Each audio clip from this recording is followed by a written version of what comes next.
In this tutorial, I am going to show you how to enable direct messages for everyone on Discord.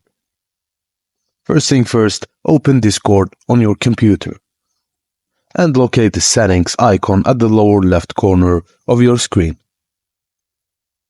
Click on it to access your user settings. Within the user settings, find and click on Privacy and Safety. In there, you'll see Server Privacy Defaults.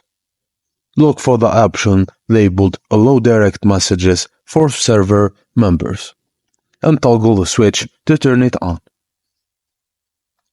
Once you've toggled the switch to allow direct messages from server members, you've successfully enabled DMs for everyone on Discord.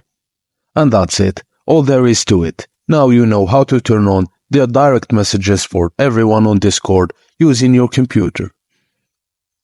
Thank you for watching, and please don't forget to like and subscribe if this video was helpful for you, and I'll see you on the next one.